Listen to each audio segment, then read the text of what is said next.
This driver is in mortal danger, not wearing a seatbelt and falling asleep at the wheel.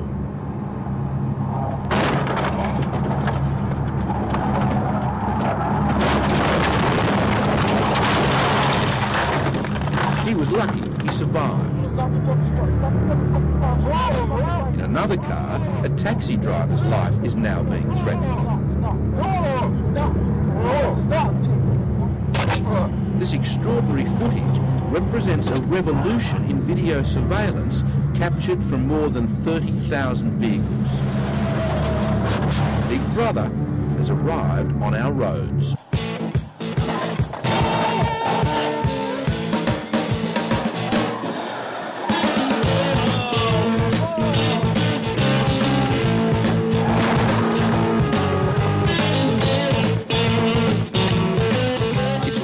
DriveCam, an audio-visual black box that captures dangerous and deadly driving with two cameras, pointing forward and back.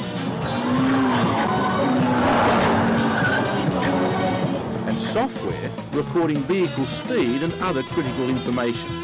It was invented by a young Australian high school dropout, Gary Rayner, who was motivated by the death of Princess Diana. Nobody knew how it happened, and I thought, that's incredible. I mean, if only there was a camera, there'd be no more mystery about who was implicated and how it happened. Oh, you son of a bitch! Watch. Oh my God. Holy shit. How does it actually work?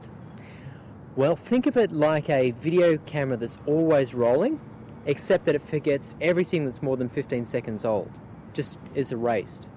And then if something unusual happens, like you swerve or you put your brakes on hard or you make a sudden manoeuvre... Whoa!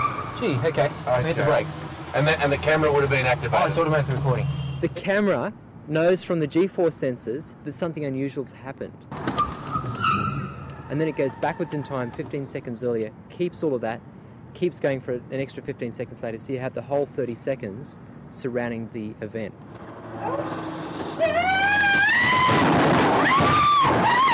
In the Sue First, Ask Questions Later United States, can you please let me out? Please let me out. Commercial fleets claim up to a 70% reduction in accidents. Look out. With a camera on board, drivers are less likely to take risks, which leads Gary Rayner to make this optimistic prediction about the group of drivers most at risk on our roads: teenagers.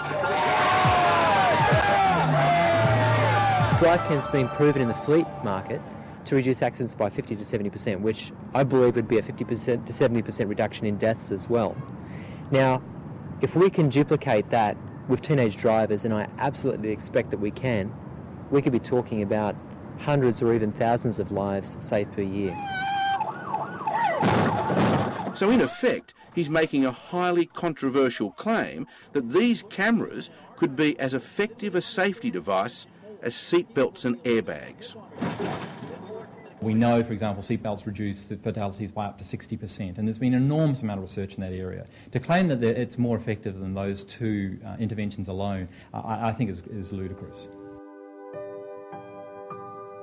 But the startling facts are that each year, about 350 young Australians aged between 17 and 25 die on our roads. Another 5,500 are seriously injured. During their first few months, new drivers die at 4 times the rate of experienced drivers. Every week, another family has to confront this awful reality. On Queensland's Gold Coast, a car full of 6 teenagers ploughed into an oncoming 4-wheel drive, killing 2 of them. 15-year-old Matt Fraser and 16-year-old Aki Havas. She had so much things going for her. Sometimes you wish Ral couldn't have been me. Yeah. I'd prefer her to be here. Do you? Yeah, I do sometimes. Like, she was just so special to everyone. I'm just so thankful that I still have, like, Zoe and Kate here. I don't know, it's just so hard sometimes. You just can't sleep because you just think about it. There's nothing you can do. It's just really, really hard. Alana, Luke Kate and Zoe are 4 teenagers struggling to accept life without their best friends. You just think, nah, I'm a teenager, I'm young, I'm not going to die yet, nothing's going to happen to me. And you just think nothing will ever happen to you until something like this happens. And then you realise, well, young people do die and it just affects everyone. The crash occurred late at night. The car was overloaded, the driver inexperienced and speeding. And all too typical scenario for kids on our roads. How many here have been involved in any way in a car crash? So we're talking about almost half. How bad was your accident? It wasn't too bad. I was by myself. I just fell asleep at the wheel, but I was going too fast in the rain, basically. You were very lucky then. I was very lucky. So on Queensland's Gold Coast, 60 Minutes assembled a group of young drivers to trial the camera technology. Matt, what sort of a driver do you think you are? Typical male driver. Is that good or bad? Probably bad, actually, because thinks it's fun to speed, maybe, I don't know, just do burnouts, just go fast, really. Have you had any accidents? Yep, 2. So you're nervous about the trial? Not really. I think it might actually make me drive safer. 40 cameras were installed, giving a bird's eye view of the driving habits of those most at risk, and putting to test the key claim that the camera could be a lifesaver. Who here thinks the camera device will make a big difference to their driving? No, I reckon it's going to... it's basically somebody watching you, well, something recording what you're doing, so you're not going to go fast around corners, you're not going to do stupid things and burnouts on purpose, you're actually going to really try. I think it's kind of a two-edged sword, really, because, I mean, you've got the aspect of, you know, there's always something watching you, but most teenagers love that. You know, there's an audience, really. You know, someone's watching me do burnouts, someone's watching me fly around this corner. Whoopee, excellent. So isn't that dangerous? Yeah, definitely, definitely.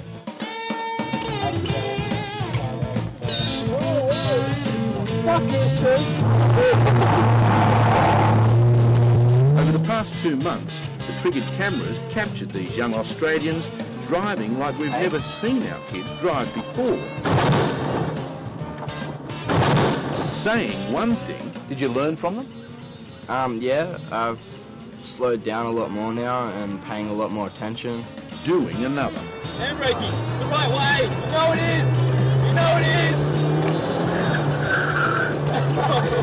is. Speeding, drag racing, running red lights, disobeying the rules and making serious mistakes. What? You're such an asshole, you see this? This is a panic button. I'm not laughing. Oh my God. Placing their own lives and others at risk. You don't want to die. Neither do I. What is it about our young people that makes them more likely to die on our roads? Purely and simply, a lack of education. We seem to have this mentality, 3 to 5 one-hour lessons is enough to teach them to do the most complex activity they'll undertake for the rest of their life.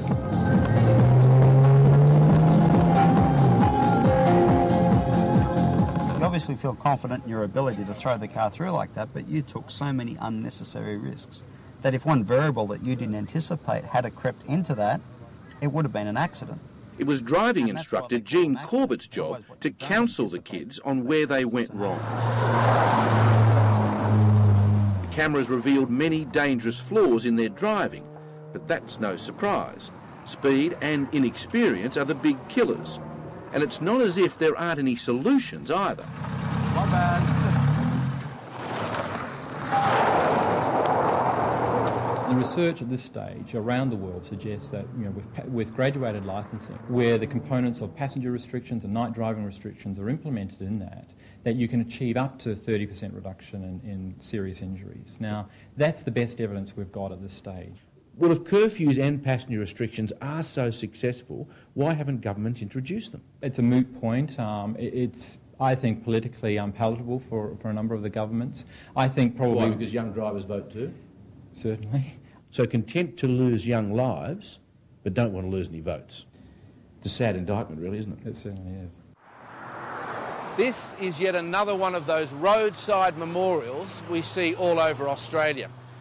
And so many of them are dedications to teenagers, just like this one, who have been lost on our roads. And whether cameras are the answer or not is a long way off from being proved. But if nothing else, they reveal just how much our young people are still in harm's way. Just like young Angela, running through a stop sign to drag race her boyfriend. If you saw other drivers driving like this, what would be your perception of their driving? They're stupid. Even though you were driving exactly the same way? Yeah. And Dean, recklessly speeding down a freeway on-ramp. There was nowhere to go. One variable introduced to this, you would either run into what was there or you'd hit the other side wall. The point that I'm trying to make is you've set yourself up in such a way and made decisions that mean the car's at the limit of adhesion with your brother in the passenger seat. And you've learned from it not to put your younger brother's life at risk? That was a once-off, and I stand by the fact that he wasn't at risk. The driving instructor thought he was. Of course he did. He thinks I'm always at risk. My brother, he was enjoying it. I had control of the car despite what was being said.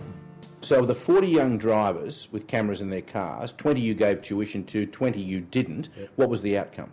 The drivers that received the tuition would have dropped their event triggers by about 80%.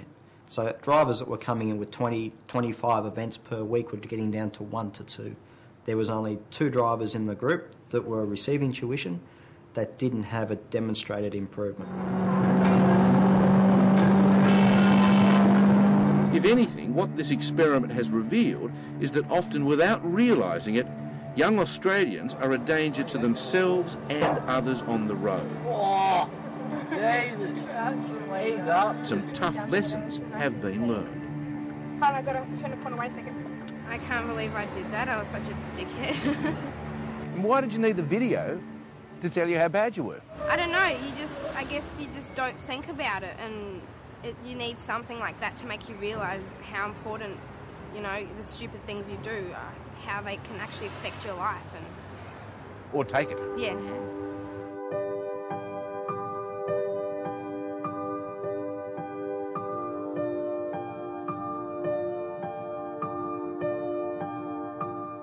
Just think we'll never see our kids, and we can always grow up together. We always had bridesmaids we're going to be each other's bridesmaids and travelling around the world together. Yeah. But you're all convinced that if any good has come out of this, you'll all be better drivers. Yeah, definitely. More aware of everything. Yeah. There's always a consequence. How do you mean? With everyone's actions, it can always end up someone hurting someone or losing a really good friend. It can change the world, basically, in your eyes.